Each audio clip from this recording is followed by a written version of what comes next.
Hello, everybody, and welcome to Conservatish episode 211. My name is Peter Edgar Feliciano. Feels good. Feels real good. Make sure you subscribe wherever you're listening. Make sure you rate and review and leave a comment and say nasty things because you're all racists. And you can support my podcast and my music at patreon.com/conservatish. And I've got Instagram at Peter_Feliciano. And I'm now on Getter at Peter Feliciano. Ladies and gentlemen, the return of the great and powerful Adam B. Coleman. Yeah. Thank you for having me back. So where can people find you? Please plug your stuff. Just about everywhere. Twitter, especially at wrong_speak. Getter, same handle. Facebook, you can look up Adam B. Coleman. And also anything on WrongSpeak. You can go to wrongspeak.net. There's all types of information that's there. And you can also buy this. Woo! Black Victim to Black Victor. I've been working my way through this and this. Have you read this? I have not. It's good. It's really, really good. What are your thoughts on him? Actually, to be honest with you, I'm somewhat ignorant when it comes to Clarence Thomas. I know a little bit of his backstory as far as, his origins as growing up poor and working his way to be in that position. But outside of that, I really don't know too much about him. Yeah, he grew up in really, really bad circumstances, segregated South, and had a similar. I won't give too much away because I'm only like maybe 40% through the book anyway. But he had a similar kind of hero's journey where he went to a liberal college, during the civil rights, and where he saw like, the white man is this and that, and they really do have their knees on our neck and blah blah blah, and then on the other side of that, realized he started taking inventory, similar to when I had Shelby Steele on my show, and he said he had that same epiphany where he looked around at the people who were doing the civil rights stuff and realized like they were all like not going anywhere, like they were not doing well. They had a more victim mentality. They were, similar to what Larry Elder talks about when he talked about his friend. Did you ever watch that talk? It's like a 26-minute video, where he talks about his friend who he was doing football. They grew up in the exact same neighborhood, in the exact same school, and blah, blah, blah. And his friend was an incredible athlete. And that at a certain point, because of his attitude, the coaches wouldn't put him in. The coaches, wouldn't take him to different, to the next level school because he was, quote unquote, a coach killer. He was an asshole. And on the other side of that, he started wearing dashikis and blaming everybody and blah, blah, blah. And Larry took inventory. He used his eyes and used his discernment because of his good family member background or whatever, where he was like, oh, I don't want that. He's blaming everybody and he's feeling bad. This is similar. I don't know. It seems to be a similar kind of tale. Like I said, the hero's journey with a lot of black conservatives or black non-liberals. Yeah, and it's interesting because I've noticed similar kind of things, like the people who gravitate towards like somewhat of an extreme or let's say rigid ideology.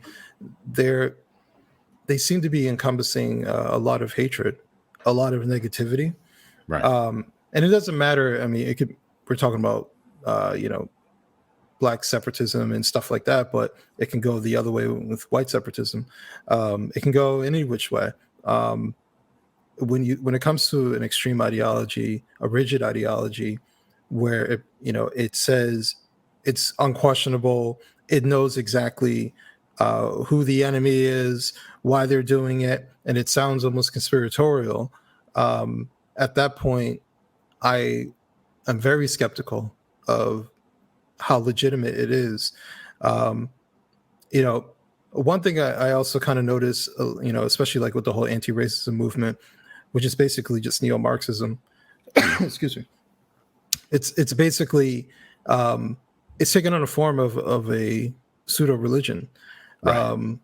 It's religion-esque. And religion could be used for good and could be used for bad.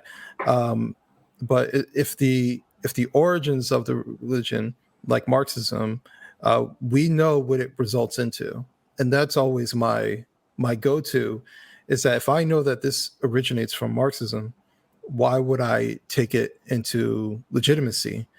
Why would I consider it as a methodology for me to live my life? I wouldn't. So I'm always looking at what the root of it is. Is the root of it coming from a place, a good place?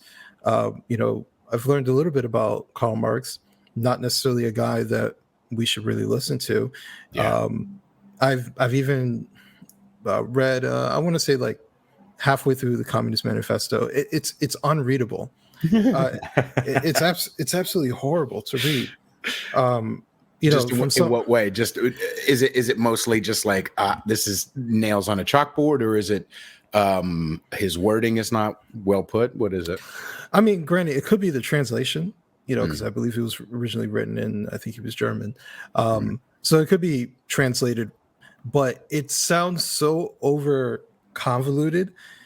Like the person is trying to sound extremely intelligent, but the basis of his point is very simple, right?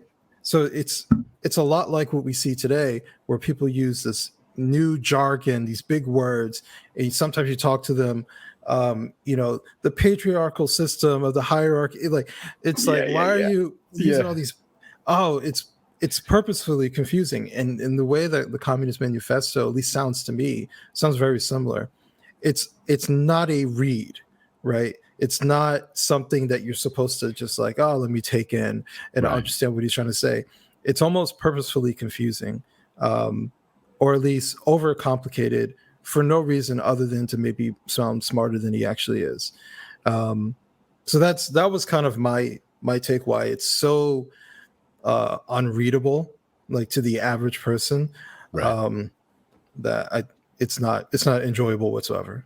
Right.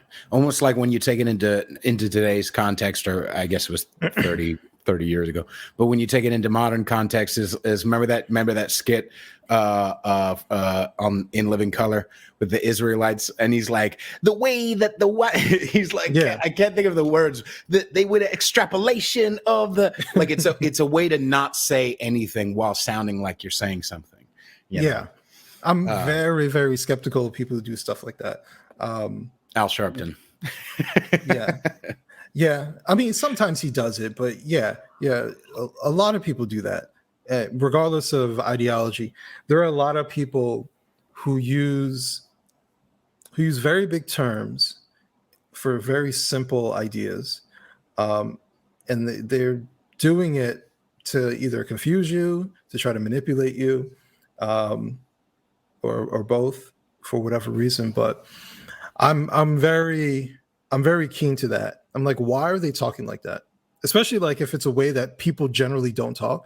Michael Eric Dyson is a perfect example, where I remember, actually, it's funny. When he went on Bill Maher recently and with Glenn Lowry, and I was like, I cannot wait to see this, because Glenn Lowry is the epitome of calm, rational, speaks, even though he's intellectual type, but he's very clear in the points that he's making, right? And when Michael Eric Dyson speaks, it's confusing. I know the guy you're talking about. Yeah. He had a famous debate with Jordan Peterson. Yeah, he's like, you're an angry white man. Yeah. And Jordan Peterson's the calmest dude ever. He's just like, I'm not sure what you mean by that. Right. It's the undercurrent. And it's similar to the, I think kind of Trump would do that too. Not when he's off script. Off script Trump was amazing.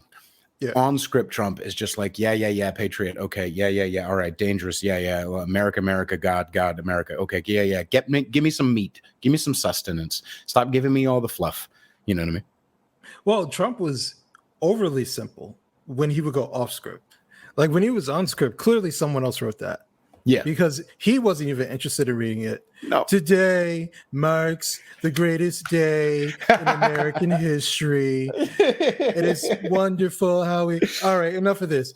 people, isn't this wonderful, tremendous, the best day? And it's like, oh, there's off script Trump. Oh, okay. Yeah. But I still off script. Right. And even though he would also have a lot of schlock. Yes, I get that. But there was something more magical about it. There was a little six man ingredient where it was just like you knew that there was something juicy in there. There was something genuine, something whatever, where you don't know what's going to happen. He might have a drop the mic moment like he had on the Hillary debate. Yeah, because you'd be in jail. Like he might, when you let that flow go and that flow goes, there's something honest about that. You know what I mean? There's something valuable, I think. Yeah. It's weird because I've dubbed Trump as the most honest liar because he would lie about stuff that he didn't need to lie about, but he was incredibly honest about things that he probably should lie about. That was a pattern that I would notice. And I'll be watching, I'm like, why do you just lie about that? That was a pointless lie. Right. And it just feeds into the narrative that he lies about everything. But then he would be really honest about stuff like there's some people in the deep state, they don't like that I'm saying this. And I'm like, I'm not sure if you should be saying that at all. These are very dangerous people. And I was like, I'm not sure if you should be repeating this. Right. And there's a weird line there too, because like I liked it when he would say, hey, this came from China. You know what I mean? Like this. But like there would be times, and I wouldn't necessarily say that if he didn't say China so often, it would have changed anybody's mind, because by that point, anybody on the left, and I think it's loosened up a little bit now. I know it's not that, it doesn't look that way on Twitter or, whatever, but I'm saying on boots on the ground, like word on the street, I think it's loosened up. But anything he was going to do, people were going to latch onto and be like, see. But it did be like, okay, yes, China, all right, whatever. But like, you can throw in just a little politician in there, just a little politician. I'm not saying even doing it to win the hearts or whatever, but just to make me feel better when I'm getting into a conversation with a motherfucker, that I don't have to have 15 things I got to defend you on before we get to the substantial thing. Before we get to, I have to talk about S-hole countries and this and that, and like, whatever. I have to go all down this rabbit hole before we finally get to, all right, now that we've established all that stuff, now we're on equal footing. Let me talk about the good stuff he's done. It was too distracting, I think. Yeah. And actually it's funny because you were talking about how him going off script and being honest and speaking in that particular way was a strength, but it was also a weakness because he's not a wordsmith. And so there are times where when he does speak in that very, very simple way, that he actually needs to speak in a way that's very particular. So the big example is the misinterpretation that he's saying he wants people to drink bleach to get the COVID, right? Right. And I was like, for one, you got to be a completely dishonest person. And actually, it's funny because that particular situation lost me a friend, which I would say, I guess, wasn't that much of a friendship anyways. But because I was like, because they were like, I can't believe the president saying people should drink. And I was like, hey, I just watched the clip because I didn't see it live. Right. That's not what he said. Right. Like he's saying he's not good with words, but he's saying if there's a way to get it into the body. I was like, did you watch the whole thing?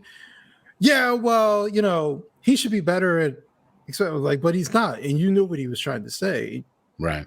Like, I'm not here to defend anybody, but I'm saying, like, if you're saying he said this, he didn't. And you know what he was trying to say. And they had to admit that, yeah, he didn't say to drink it. I was like, well, then that's the point. Right. He didn't say to drink it. So anything else is moot. And they haven't talked to me since then. But because I was right.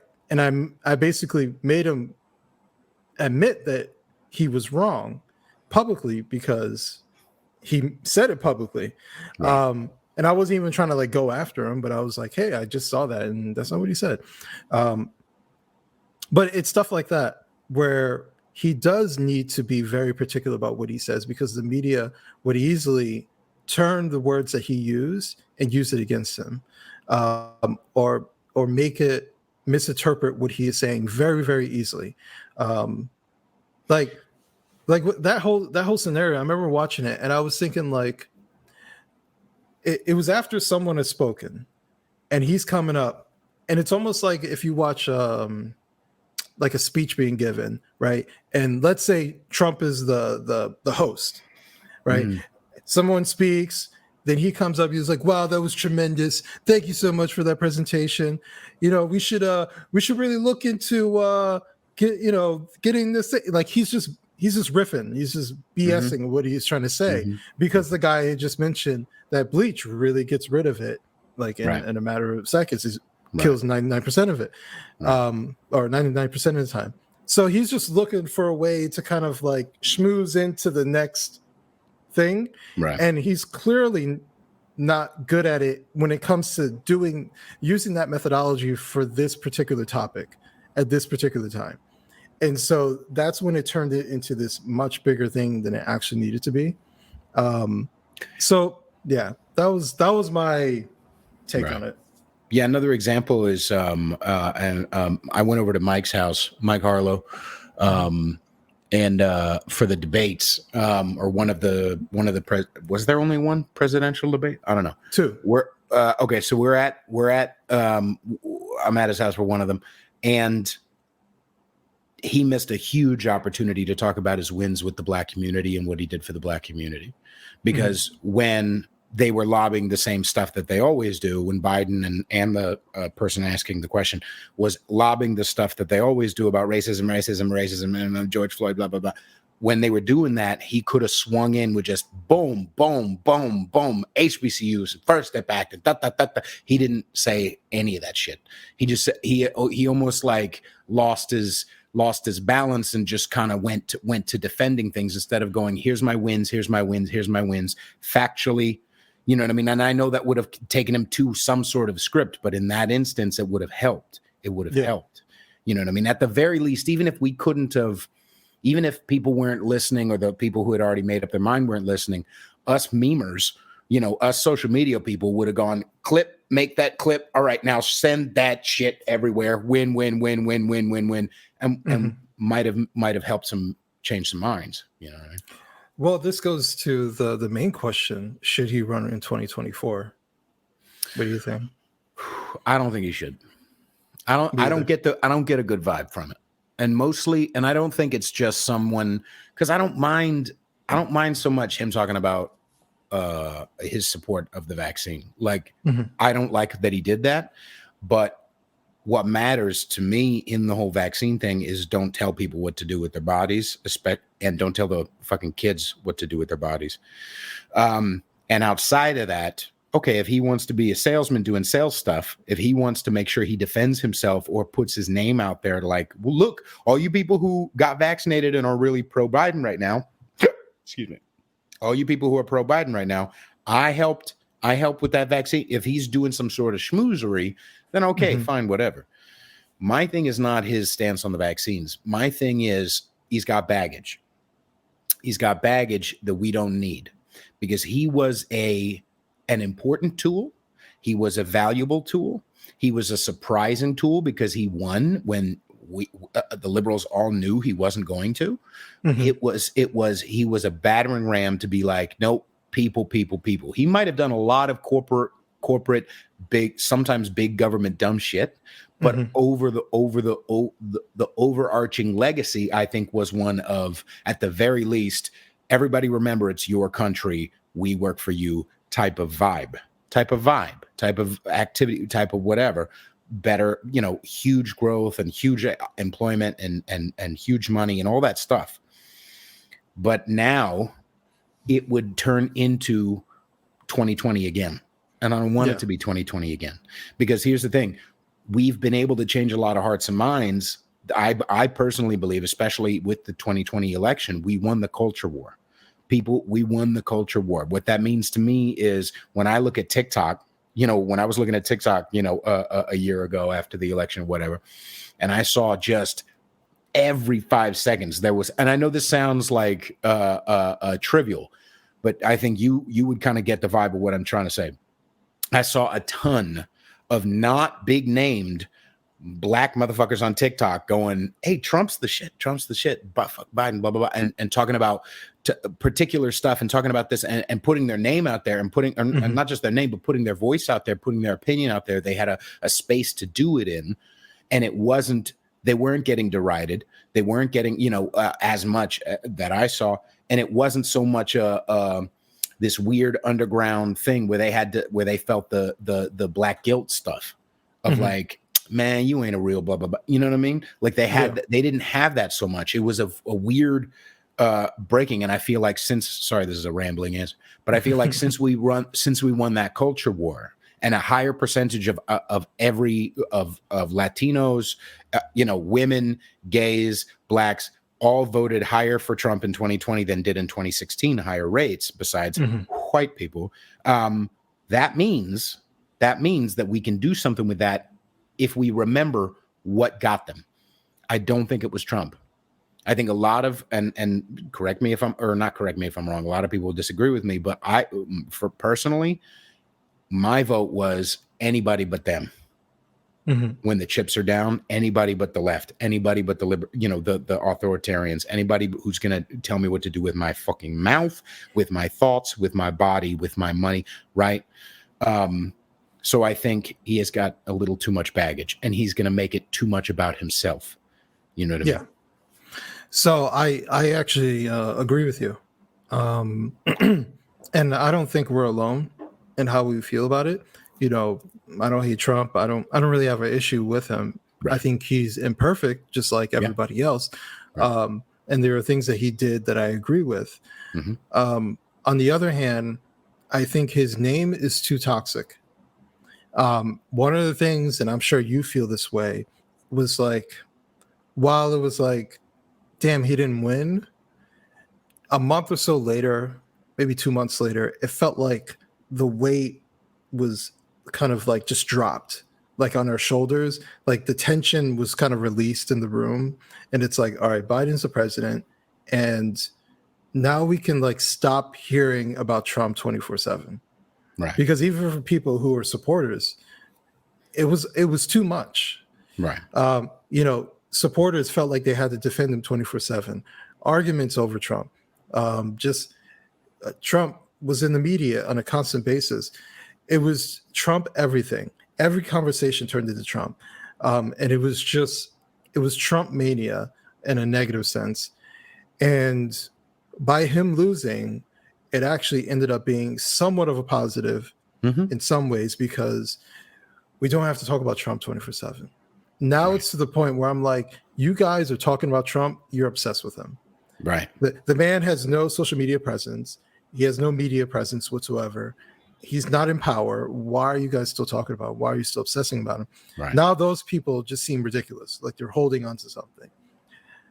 I think if he was to win, then it will conjure up all of this negativity from years ago and bring it all back. And the media will have their boogeyman again, and they will go 24/7 and build up I don't think people realize this.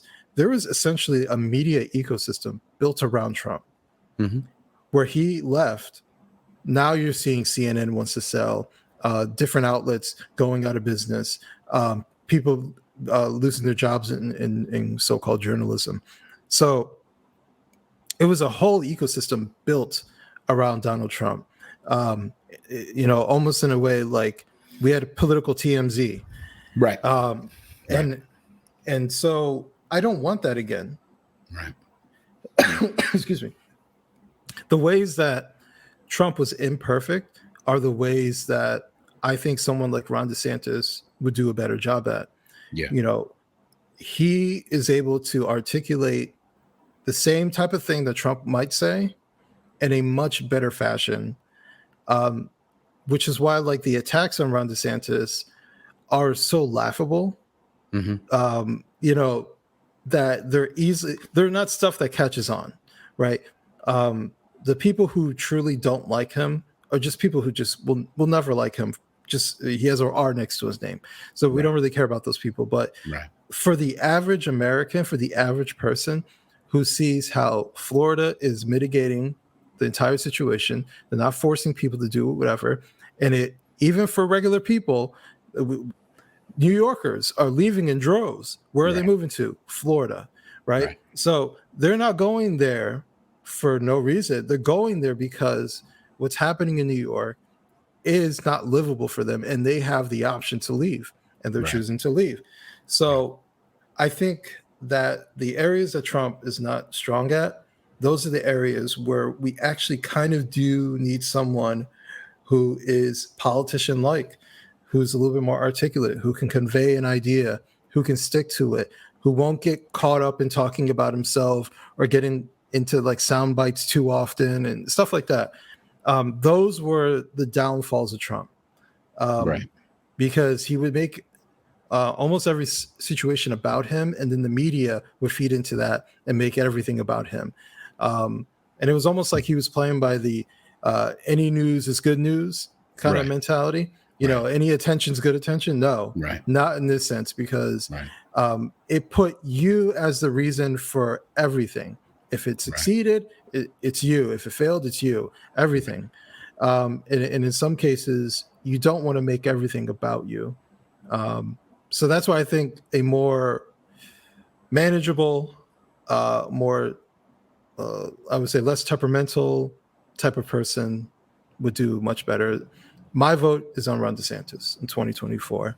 I think even if he was to go head to head with Trump, and people were to see that he is the more, I hate also doing this, but he is the better Trump for politics. Then Then polished. Yeah, more polished. He's a more polished version. And I think that would be something that even people who were big Trump fans would see, like, DeSantis is a better option. And we've already got enough of an uphill battle in a lot of different ways, just by having an R or a conservative or whatever the hell, just by not representing, not being Patton Oswalt's. Everybody, I know this will never get to Patton Oswalt, but if everyone could just put a quick "fuck you, Patton Oswalt, you whiny little white bitch," out into the universe, that would make me feel very happy. I can feel it right now. I can feel it.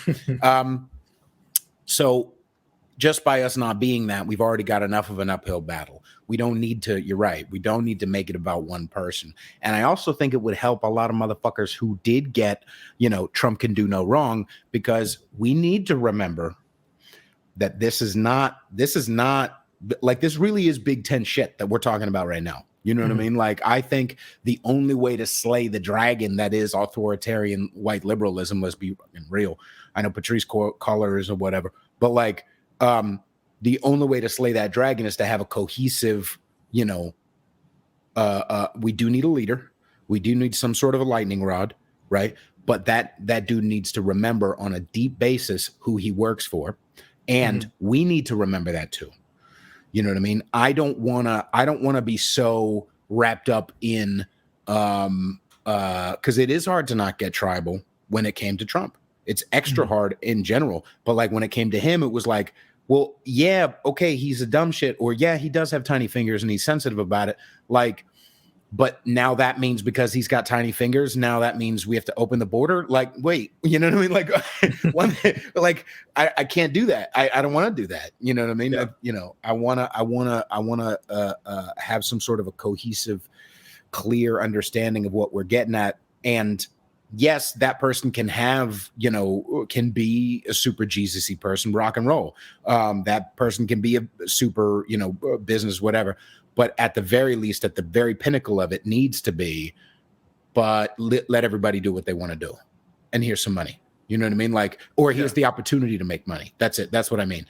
Let everybody do what they want to do. Here's the opportunity to make money. Here's more equality of opportunity. And once we have that, more people will be up and, up. You know what I mean?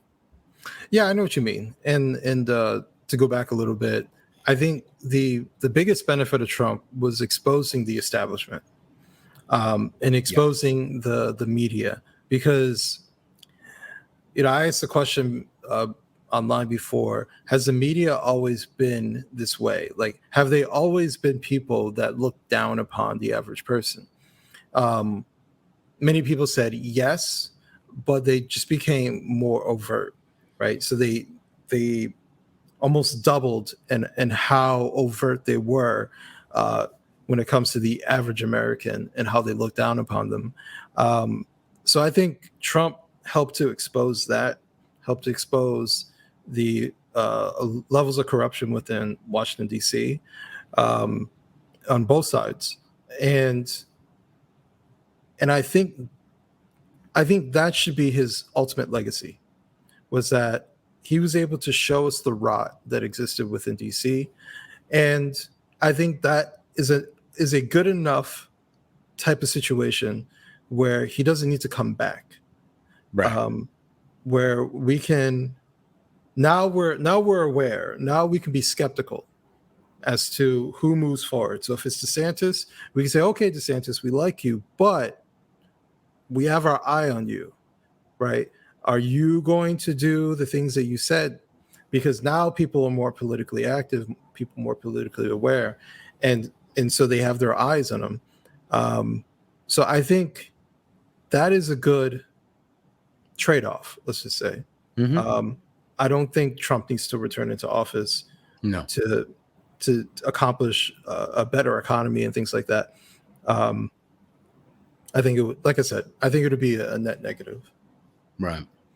I wanted to talk about this too, because so obviously people remember, your first episode with me was 7-8 months ago or something like that. Yeah. And then you bothered me to come to your wedding. I was like, fine. But one of the things that people know about your history is that you weren't a winner. You weren't a victor. And I don't think any of us are. Yeah. And I want to examine some aspects of manhood, because in your book you talk a lot about it, and you and I have talked a lot about it. And one of the things, the way that ties into the other conversation we were just having, is that the reason I was able to become more aware is because I could smell bullshit. But the reason why I could smell bullshit is because I was practiced at being a bullshitter.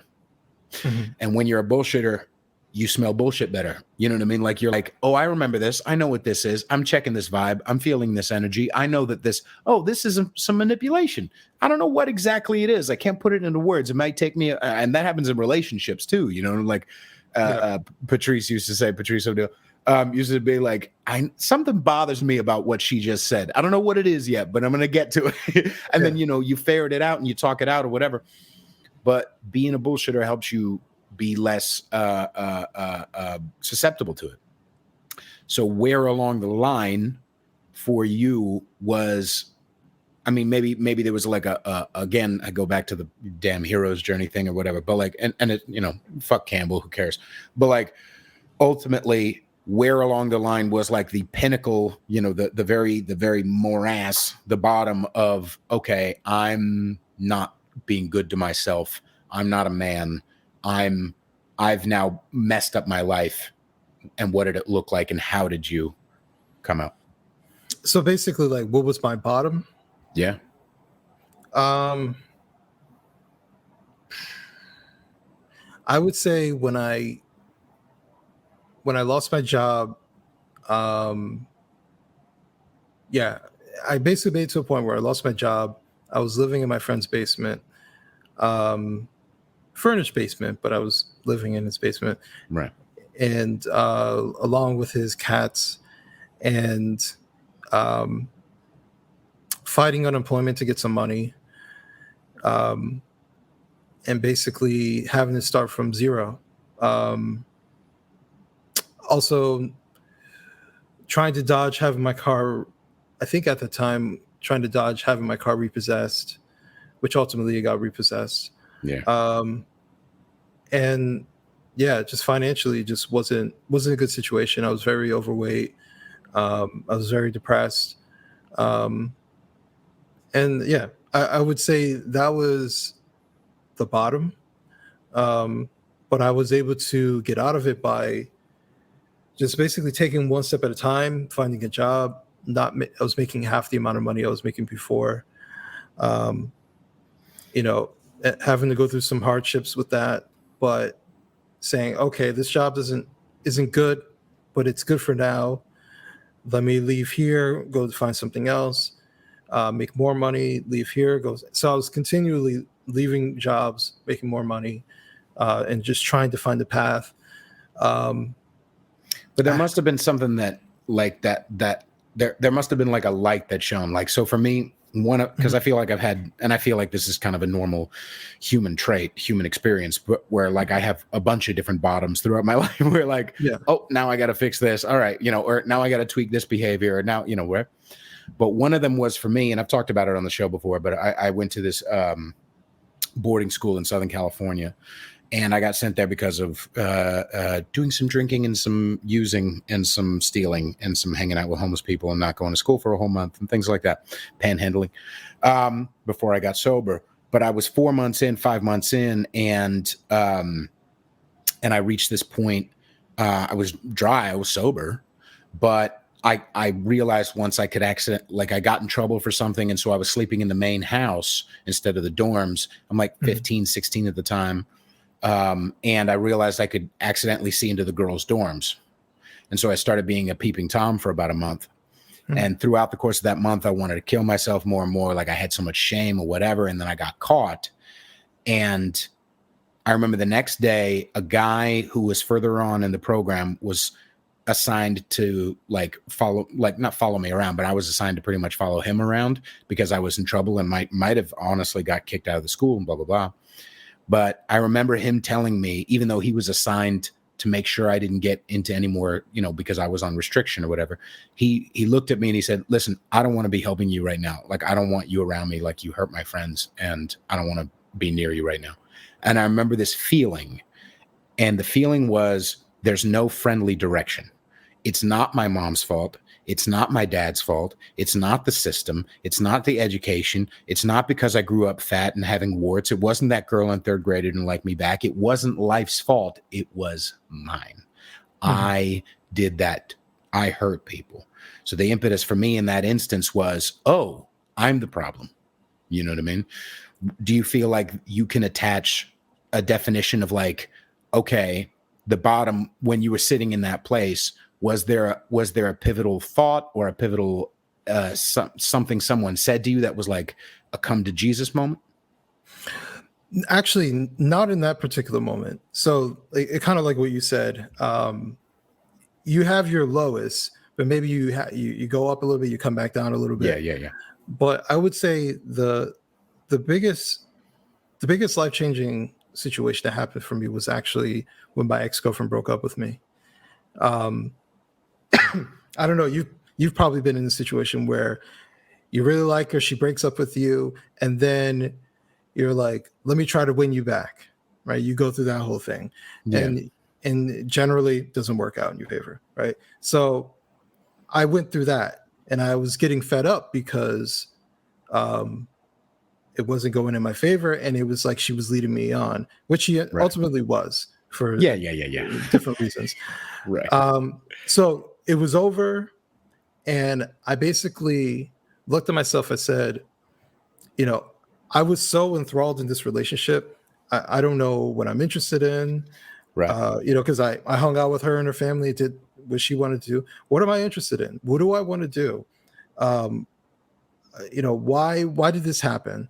And I just kept asking myself a bunch of different questions, and I said, what are some of the things I always wanted to do that I just never did? And one of the things was, I always said I wanted to go to Europe. I wanted to travel. And I remember that I wanted to learn German. So I was like, all right, let me start to do that. And so it was basically putting myself in a position where I had to almost reinvent myself, and really look at where I was responsible for the failure of the relationship, right? Forget her part, but what did I do wrong? Because obviously I did something wrong, and owning up to that, and starting to build myself up. starting to learn another language, to put effort into it, put money into it, see a tutor, buy plane tickets to start to travel. And the first big trip that I did was, I think it was 14 nights throughout Europe and a bunch of different countries. Excuse me. Accidentally, I ended up traveling alone. I was actually supposed to go with someone. They couldn't go. I was like, I'm not missing out. I'm still going. Right. But after that trip and coming back, I realized how calm I was after doing that. And it wasn't I just went on vacation, so I'm less stressed type of calm. It was I feel generally calmer. And I realized that I must have had it really bad as far as social anxiety. Yeah. Because I really started examining all the different situations that happened in the past where I didn't want to do this. I was nervous about going somewhere. I built it up in my head. I was nervous about how I looked. I was being insecure about all these different things, and I made it far worse than it actually was. And when you put yourself in a different country where you don't know anybody, you're by yourself, literally everything is taking you out of your comfort zone. And so after I did that, I just kept solo traveling because I started to like that feeling of I'm here, I'm somewhat prepared, but anything could happen, right? I'm taking it as a go. I'm relying. That was the other thing. I started using my instincts more. Right. If I'm around someone and instinctually they seem cool, all right, I'll hang out with them. I'm not feeling it. I'd leave them alone. All of these different things really helped from just traveling by myself and really taking a look at myself. I remember taking the train in Germany by myself and just music on and really just thinking about my life and what do I want to do with my life? What are some of the things I want to try to accomplish? So it was that breakup though, because without that breakup, like I wasn't happy in the relationship, and it was going downhill really fast. And if I was to get back together with her, God help me if I was to knock her up or something like that. The trajectory of my life, I wouldn't be sitting here with you. And so I needed that. I needed that breakup. I needed that situation where I was left to my own devices and really figure things out. Like one of the things right after that breakup, I found another job. I said, I think this job I've learned everything I could learn and I need to get out of here. And coincidentally, I put in my notice. I found another job. The next week they did layoffs. Nice. So it was like all these things were working in my favor. I left that job, made more money, left another job, made more money. And so my career started to take off as well. And I realized how much I was holding myself back to make this other person happy when I shouldn't have to do that to make somebody else happy. I should be able to excel and they come along with me. So I think that breakup for me though was pivotal. Through that process, or maybe afterwards or before, maybe it was seeds planted from your parents or from someone. But was there an oracle or a mentor or a helper or whatever along the way? Like, because like it sounds like the intuitions that you got and whatever. It almost sounds like because I like. The reason why I'm asking these questions because I like obviously I like talking to you and I like hearing about it, but also I want to help dudes who are on the other side of that at least know when they hit bottom, because we all need to hit it in our different ways. You can't necessarily raise the bottom to have somebody, you know what I mean? Like we humans have to learn our own lessons.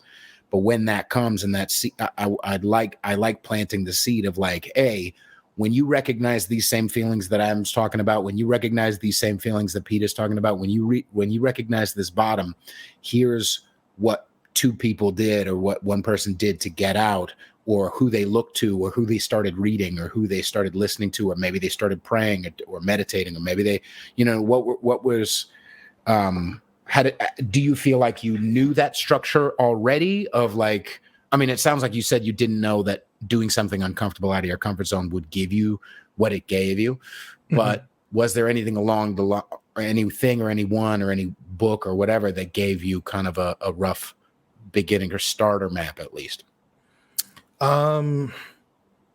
It doesn't sound that great, but no, like it was kind of, I put it like this, and I give my mom a little bit of credit. You know, we went through some tough times when I was a kid, Right. but I never got the I'm going to give up from my mother. So I always appreciated that about my mom. And so I never had that mentality. So even when I just told you my rock bottom, my instinct wasn't to just like, well, that's it. I'm just going to do nothing. It was just like, I'm trying, but I'm not succeeding right now. And I was Right. continually trying. And Right. so even going through depression, I ultimately know like I have to do something. Right. So it was just never something that I considered as an option where I could sit back and somebody was going to take care of me.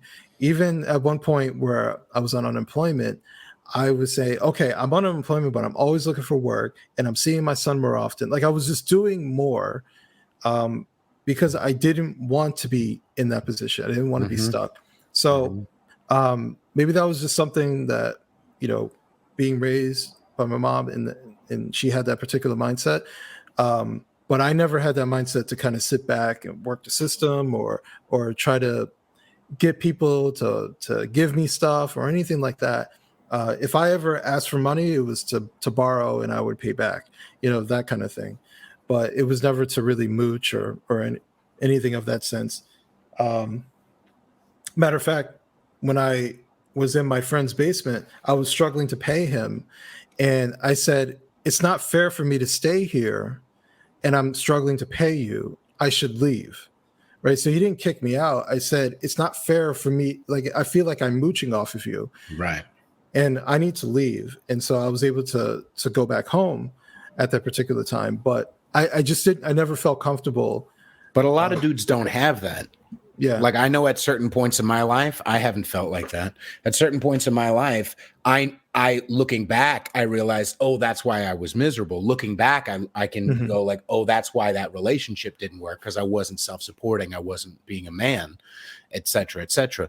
But in that moment, I've had points where I'm like, screw it, I'm that victor or that victim mentality, that handout mentality was definitely in me.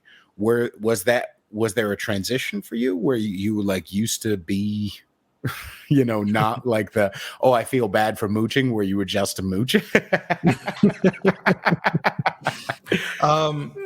Here's what I will say. The big transition for me was just 100% accountability.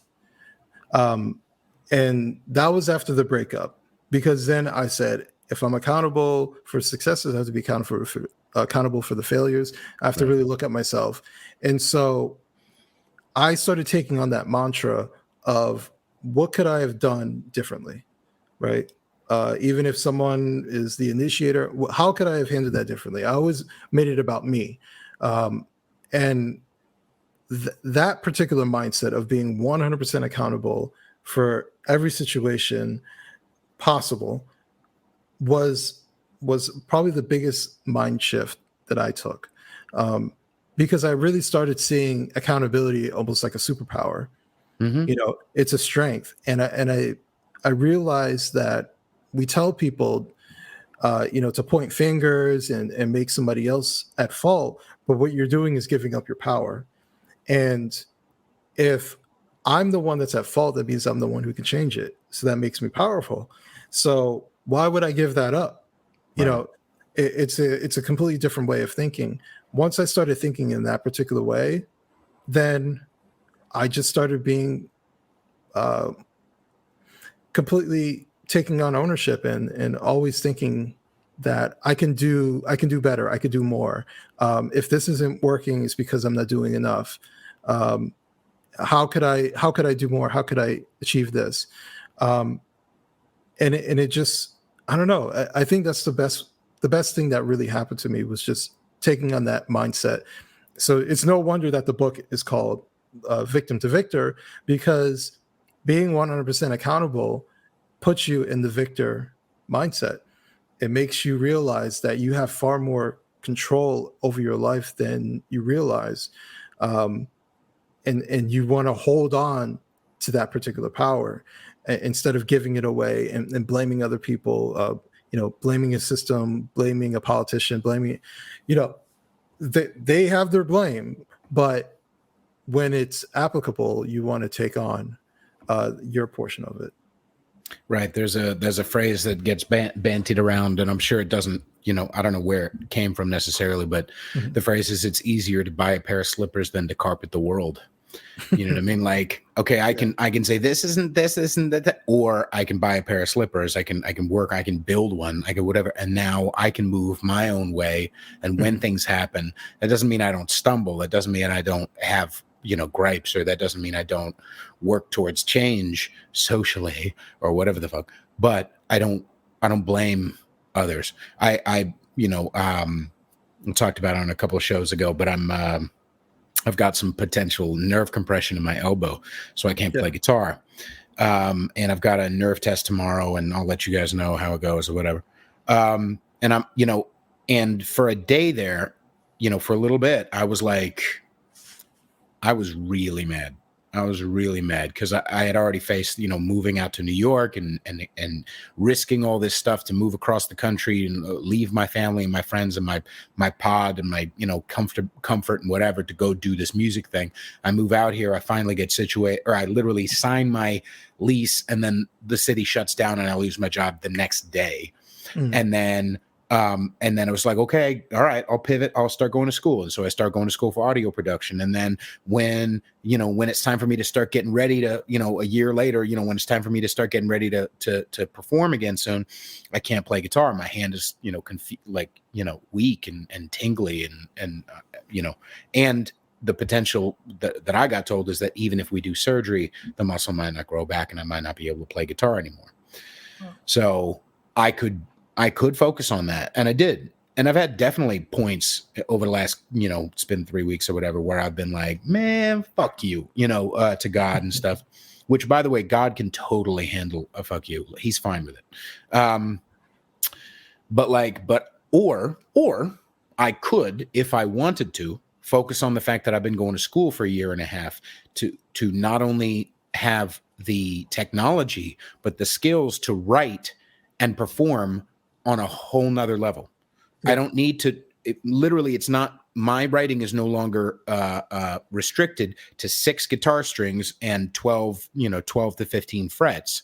I now can do, I can, make horns that sound pretty good. I can make, electronic stuff. I can make salsa stuff. I can make this, I can do that. And I can focus on the solution. I can focus on the fact that I don't even really like playing guitar. It was just a vehicle for my voice anyway, and my writing, I can let go of the expectation.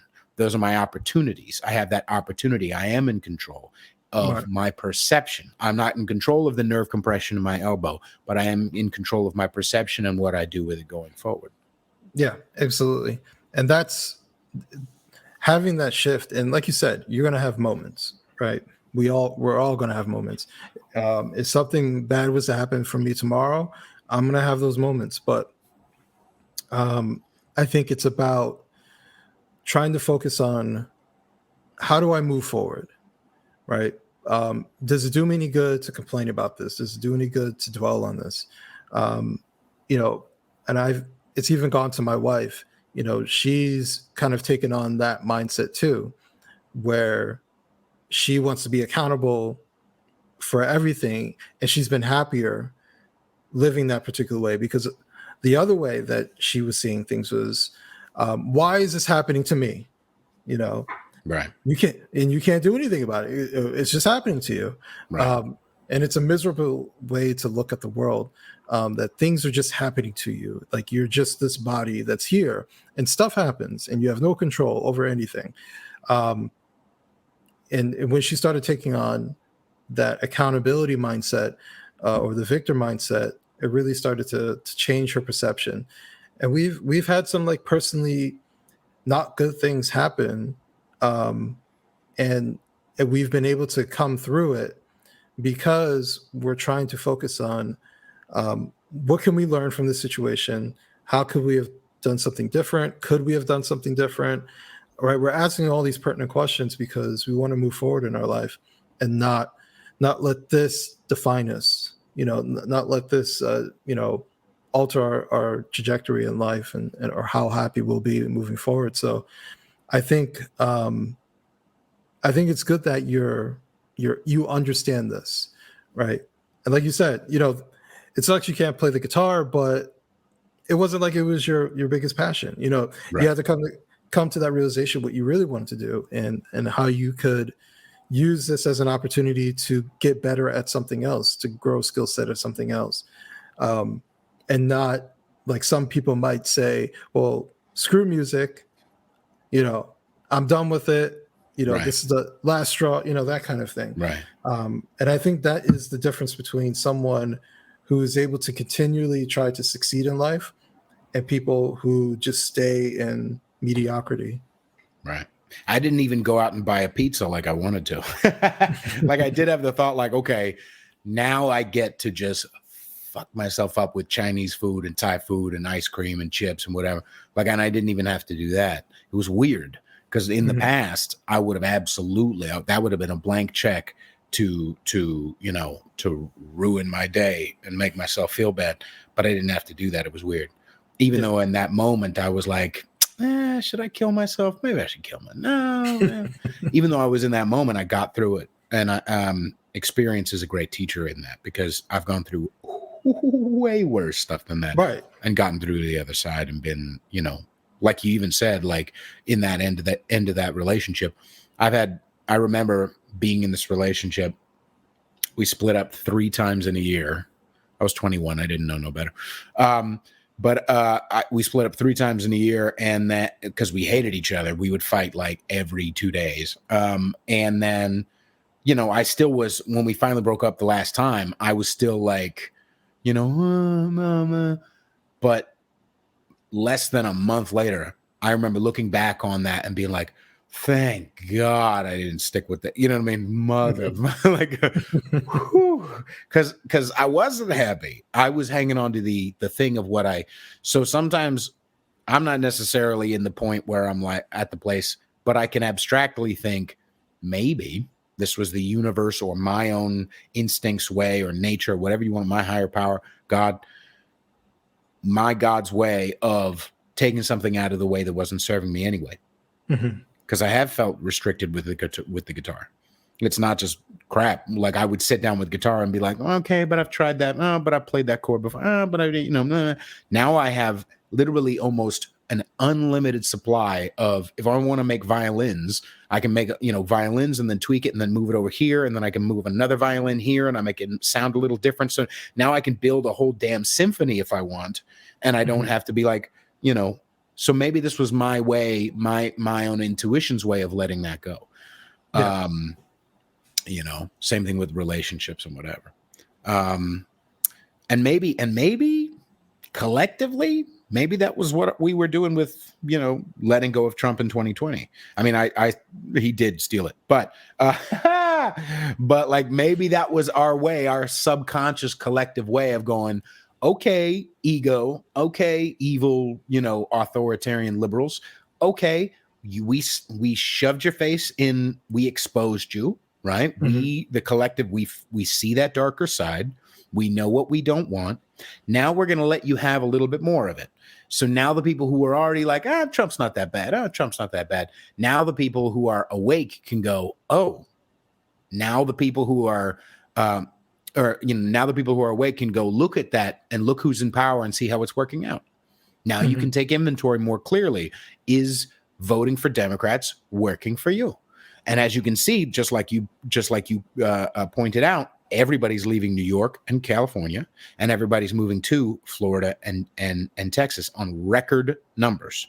And so we are taking an inventory. We are taking a collective inventory of, I don't think this works for me. You know what? Let me try something different. But unless we knew that, I saw the beautiful, I saw the most black comment I've ever seen in my life. Shout out to Kay Cassels, who's been on my show. Because I mean, that there's like a black entertainment world and a white entertainment world that we have no idea. You know what I mean? Like way beyond Moesha and shit. Like there's just stuff that I mean, I'm not full white, but you know what I'm saying. And so there was this black Facebook personality, and she posted like something like, "Man, I miss Trump" or something like that. And the comments were just a bunch of black people who were like, "Yep, yep, yep, yep." And one of the this black girl said, "Yeah, I know that's true because Biden ain't giving me my snap." And I'm just like, that is the most Maury black thing. I love that. So it's like for different reasons, whether it's like drain the swamp or I'm not getting my needs met, we're all realizing, okay, this doesn't work. Okay, this doesn't work. You know. Yeah, I agree with you. I think everybody's awake to what's been going on, and that's kind of like when Trump lost. Like I said, there was this relief, but at the same time, I was thinking, "What, you guys wanted power? Go for it. Right. What do you want to do?" Right? And sometimes people have to see a hard lesson, right? They have to take that downfall to see like, oh, maybe this isn't the best idea. Maybe these people shouldn't be in power. Maybe this guy is incompetent. Maybe I was just like, I got to get Trump out. And I'm like, is this better? Right. Only you can answer that. Is this better? And make people compare and contrast, because it wasn't that long ago when Trump was in office and how things were pre-COVID. So is this the best that we can do? And I've met more and more. There's one guy I actually just started talking to, and I think I want to say that he still is a Democrat, but he is highly disappointed at what's happening with the party. And because he feels like they've lost all traditional liberal values, right? And they've just glammed onto progressivism, even though the majority of their party is not that. No. There are plenty of working class Democrats, plenty of moderate Democrats, even someone like myself, who I would consider I was a moderate Democrat. And their way of doing things, the identity politics, all this other nonsense that they've allowed for the progressive left to just push as the most important things within their party, has basically isolated the moderates within their own party to the point of either pushing them out of the party or being someone like myself who's chosen independence. And that's their own doing, but that's, that they're in power. Right. How do you guys like it? If we, to bring it to like, an alcoholic or a addict mentality, or that phrasing, you cannot get in the way of somebody's bottom. You can try and cushion it all you want, but eventually someone just like you and I had to reach this point where there was no friendly direction. I was and it was like, is this working out for you? And I had to reach the point, with my drinking and just be like, oh, okay, something's got to give.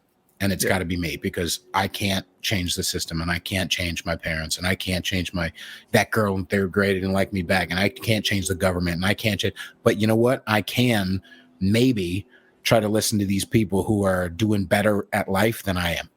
And it also came down to speaking the same language. And that's why I like, not to say I'm amazing, but that's why I like people like me, let's just say, because my introduction, my gateway drug to non-liberal thinking. I mean, although I was always rebellious and kind of spiky, and I probably would have gotten there anyway, but my introduction was Milo, and then it was Ben Shapiro and Jordan Peterson and Camille Paglia and Steven Crowder, and I had all these whatever, and I still love a couple of those guys or whatever, but I got deeper and deeper into my own thing. But so speaking somebody's own language and understanding. That's what it goes back to, that, can't bullshit a bullshitter thing, because you can smell it and you speak that language and you know what it feels like in your body. You intrinsically remember, oh, I know what it felt like to be a loser. I know what it felt like to be in loss, to be in tragedy, to be in whatever. Somebody, maybe it's not a, well, no, it is I'll bring it to the alcoholism thing.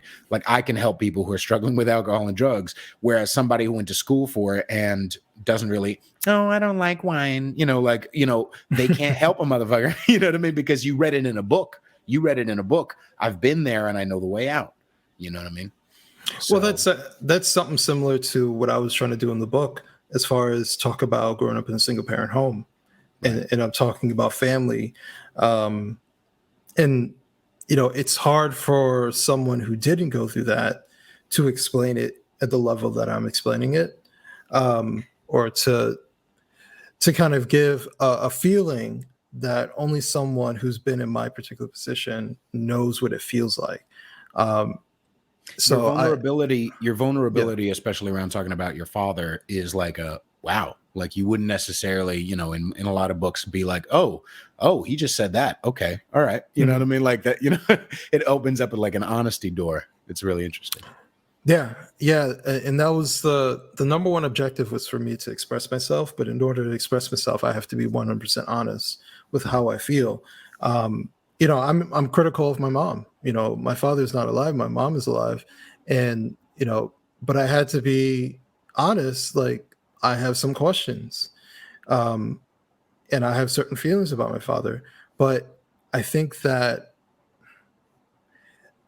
using these experiences helps to connect with people, right? Because that's been one of the best things that's come out of writing this book. I've had, granted, I'm not like some, top selling book, it was a New York Times bestseller or anything like that, but I've sold more books than I thought I would sell, when I first started this. And I've had people reach out to me from different places, in different countries, telling me how Newsweek, motherfucker. Someone tapped you for Newsweek. I thought they wouldn't even allow your type of wrong think, wrong speak on that thing. 2 times, and I'm going for a third. But no, it was having people reach out to me and say, I went through the same thing, or I felt that. Yeah, my father. Yeah, my mom, my house. Right. Yeah. Right. And because I'm talking about how I felt from a deep emotional standpoint. And as you keep reading, you see how I came out of it, and you see all the different things that I went through and how I did not let that keep me there. Right. All infused in talking about social commentary, about, race and all these different things. So, to have people who don't look like me, who aren't from the same city, state, whatever, sometimes not even the same country, from a deeper human level, find a sense of commonality. And, that really spoke to me as to how deep it is. Let me tell you, especially women, if they read the book and I'm just waiting for them to tell me, like, I cried, right? and it's a compliment. It's not to be like, right. You cried, but it's right. A compliment, because it's like they felt it, right? Because I've cried. Right. There's still spots in the book, if I go back and read it, it makes me tear up. It makes me cry. And so I know that it's a huge compliment when you, as a writer, you're able to convey an emotion to the point of making the reader feel it. And so when they tell me that, I take it as a huge compliment, and because they're getting what I'm putting down, basically. Right. I've had that time, maybe because songs are a different thing. I don't know if I've had a few people tell me, I think they cried at Stay. But another one of my songs, I sent it around to people, and people were like, I had to stop listening. Like, it creeped me out. And I'm like, like, it made me feel so good in my body. I was just like, because I was able to convey that emotion because of opening up my own psyche or my own fantasy or my own, exploring, deep, dark netherworld human shit, and being able to convey it in a skillful and adept way of just pinpointing that little piece and then inside of them that paints the picture that they don't even like, that their mind is able to do. They're like, oh, I don't like that dark side. Like, I'm like, yeah.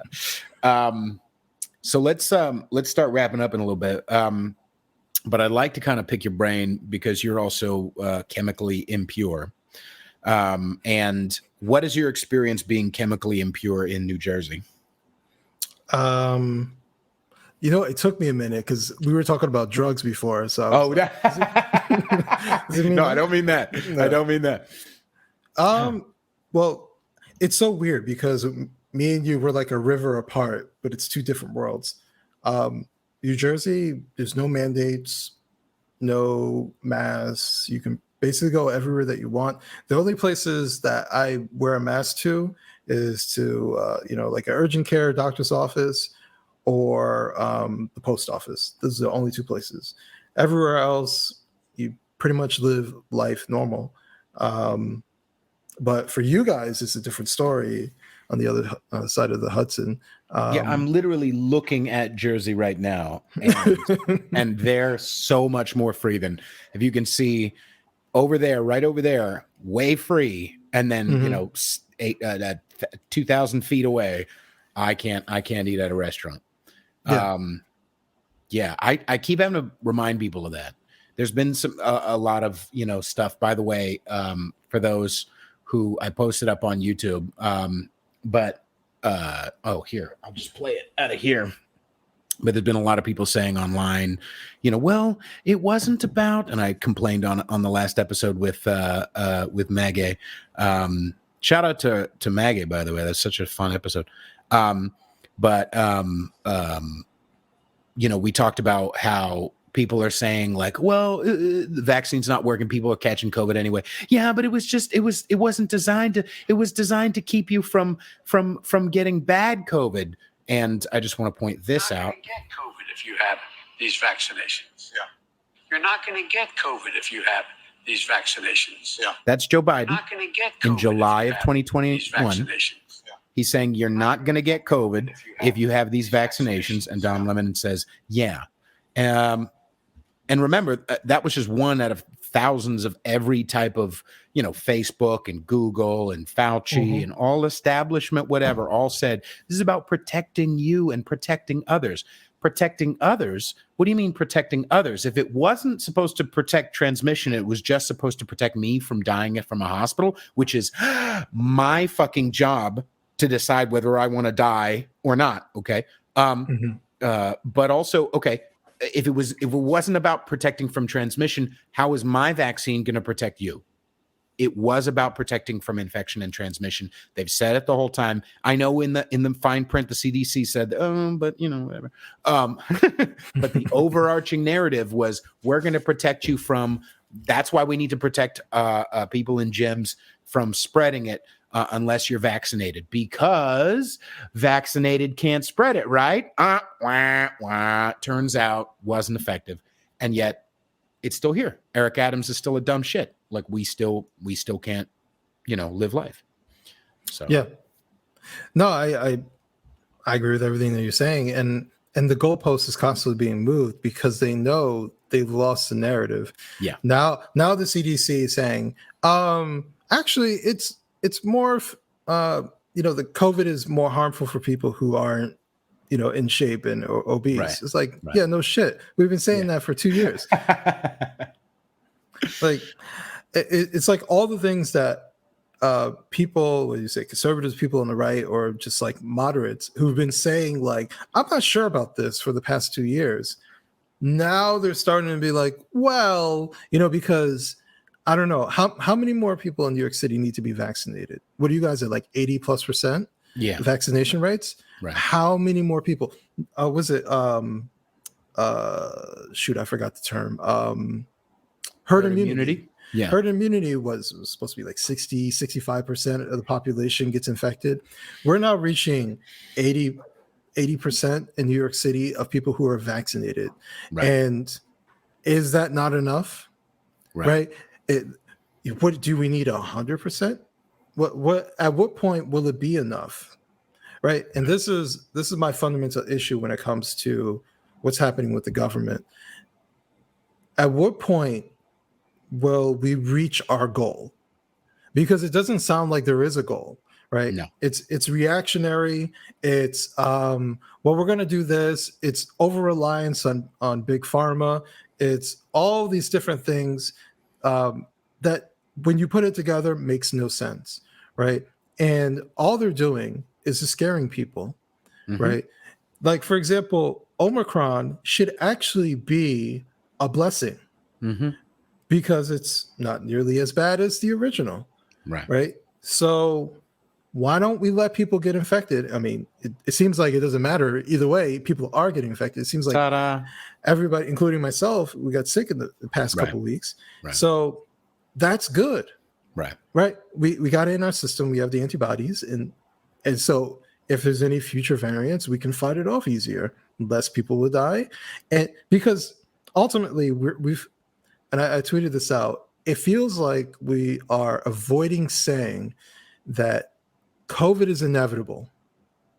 Like we're really trying to resist. We think we could stop, find some sort of solution to COVID. Right. It doesn't matter who's the president, who's the mayor, who's the governor. It doesn't matter. COVID is inevitable, right? What does matter in those particular positions is how they mitigate it. That's what we should have always been saying. How do we mitigate this? The give it 2 weeks, to slow the spread. That concept was to not overwhelm the hospital system, not to cure COVID, not to say, oh, COVID will run its course and that's it. COVID was never, once it was in the system, once it was here, like the expectation that it was going to disappear or go away. I don't know why anybody would think that, right? Does the flu just go away? No, the flu's here every year, right? And it's the same type of thing. It's not the exact same thing for anybody, people who are listening, but it's the same type of thing. It's an airborne virus. It can mutate, and it could be seasonal. So we could have seasonal COVID. Are we going to shut down society for something that essentially gives you a cough and it makes you feel like you have a cold, right? Are we going to do that on a yearly basis? And I really wish more people would say, what is the end goal to this whole thing? What's the objective? Is the objective to just live in perpetual fear of something that's invisible? To always wear a mask no matter where we go? To be fearful that if I get a runny nose that I'm going to die, right? What's the goal here? And I'm seeing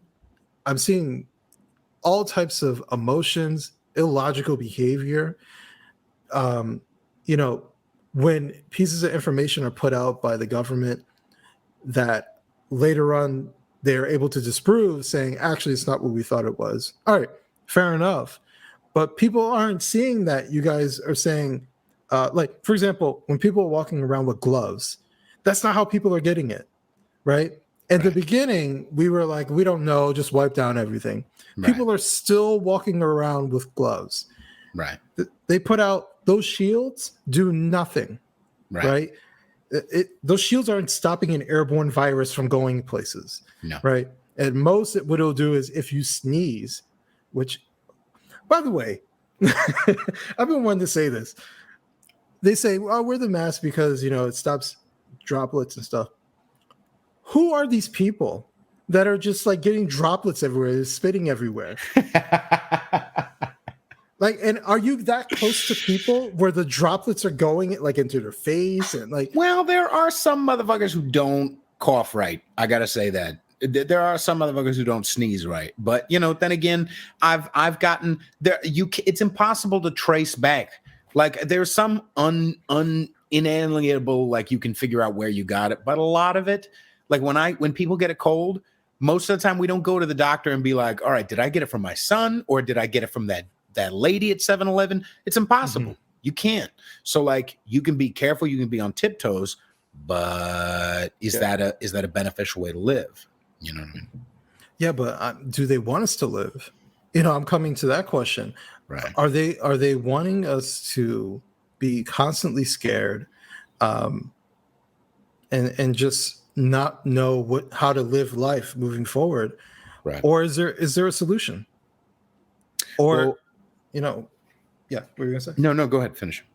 No, I was gonna say, is there a solution, or will they finally come to the realization that COVID's not going anywhere?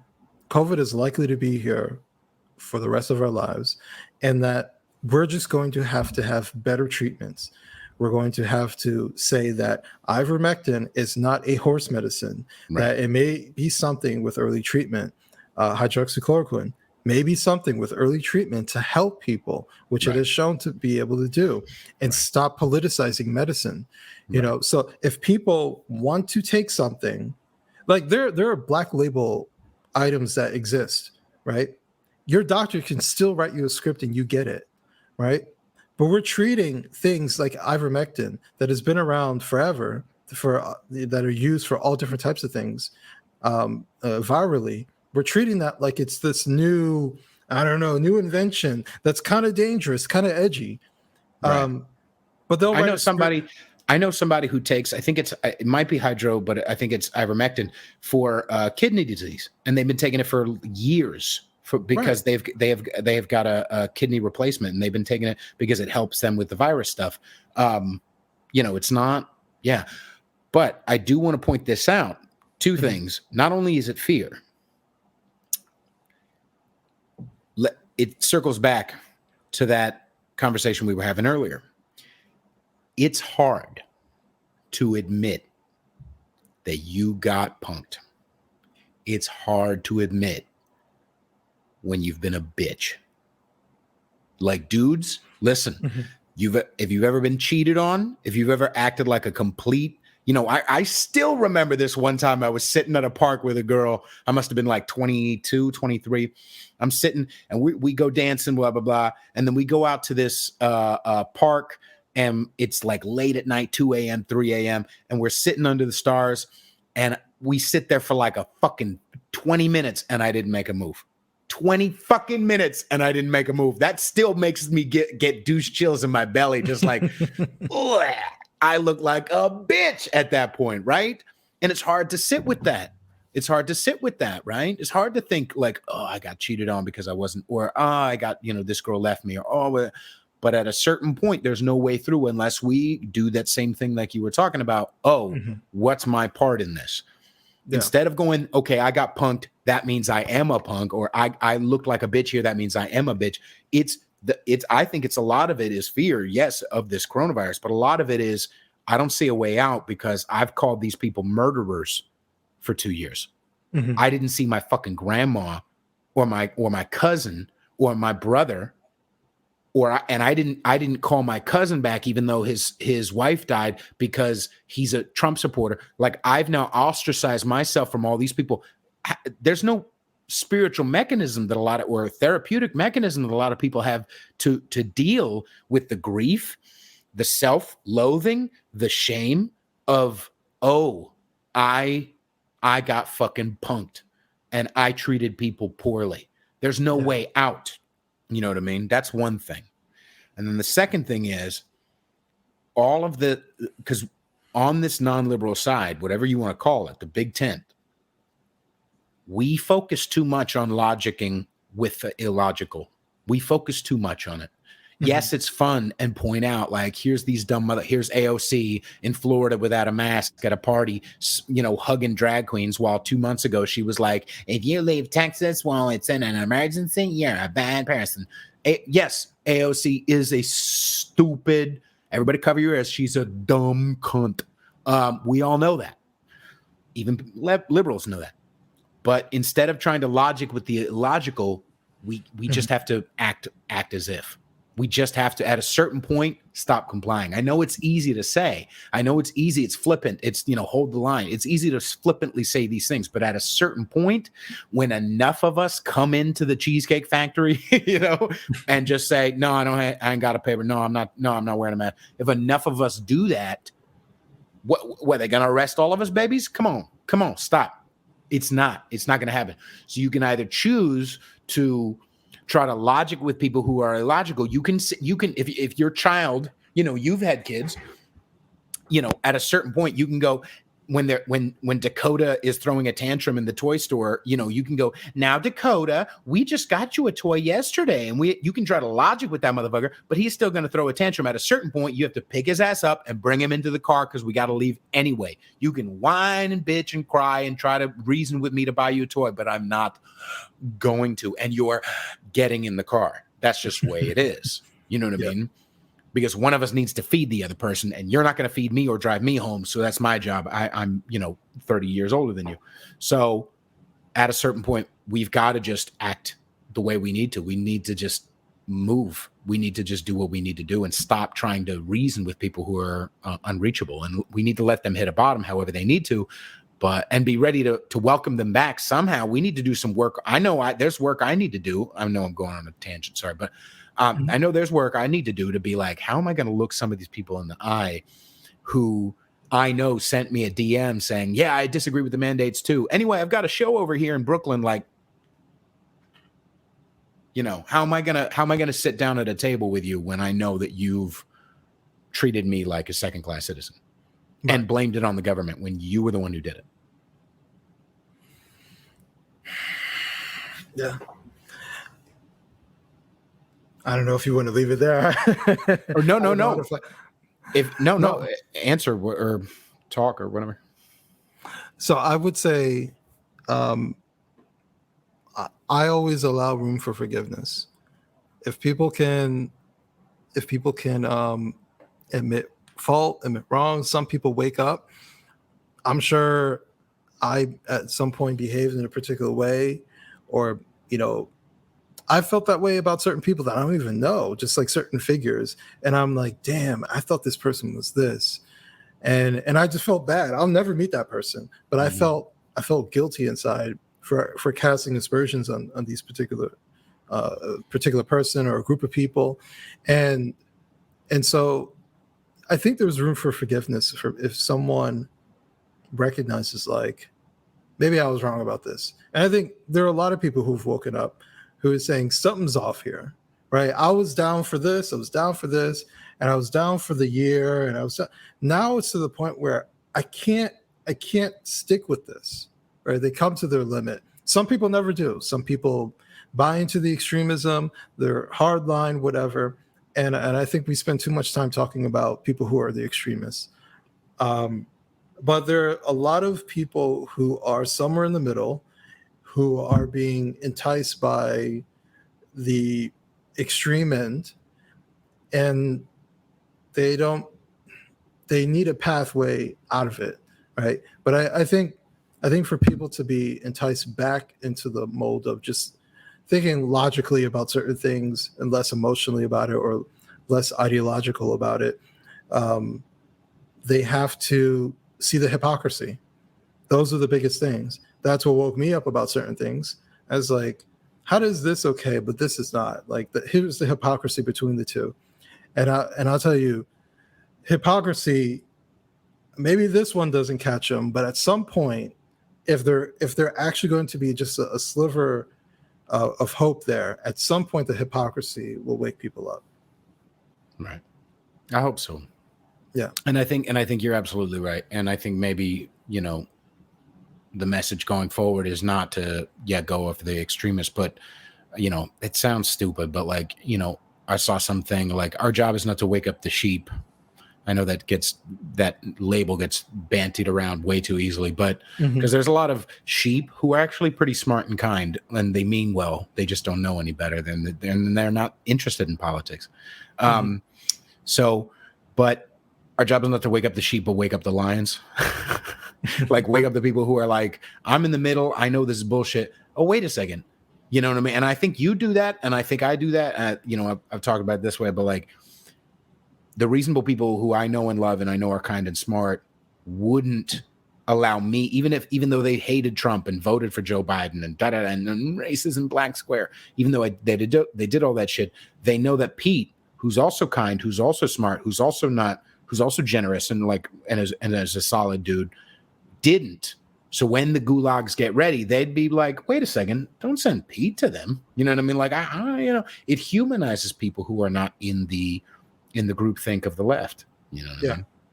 Yeah. We always find some way to try not to fall into the traps of dehumanizing people. Which is why, like, for the most part, I only talk about people who are powerful. Like, I talk about ideologies and I talk about particular types of people who have a level of power or influence. Because other than that, like, shit talking your neighbor, what does that solve? Right? Because maybe one day your neighbor is going to be your best friend and wake up to understanding where you're coming from, and you guys can see eye to eye. So, right. Yeah, the only way I don't listen to that is when I talk shit about white liberals. But I don't necessarily go for individuals. I just say y'all, because I really believe they are the problem. Anyway, yeah, this has been a great conversation, Adam. It's always good to catch up with you, dude. likewise. So people can go buy Black Victim to Black Victor on wrongspeak.net. But there's other things that Adam will talk about right now. You can also purchase it on Amazon, barnesandnoble.com, to purchase the book. You can, we mentioned earlier, social media, just look for Adam B. Coleman on Facebook or at wrong_speak on Twitter, Getter. I'm also on there as well.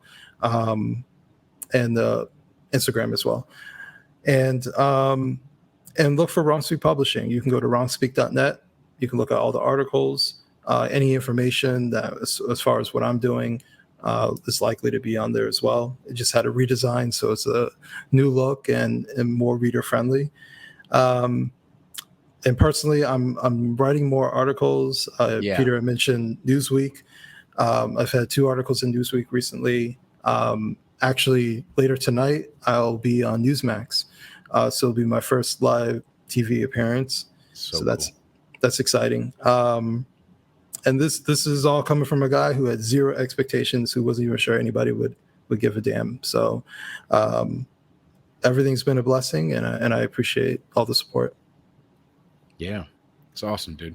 So when this is going to come out on Thursday, so people can go find the Wrong Speak interview the Newsmax interview with you. Yeah, by time Thursday, it'll start to circulate. Yeah.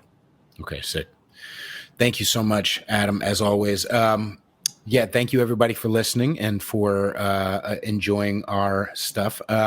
Make sure you find me on Instagram at Peter_Feliciano. Also, you can find all my links at the link in my bio there or at linktree.com or link.tree/Peter Feliciano.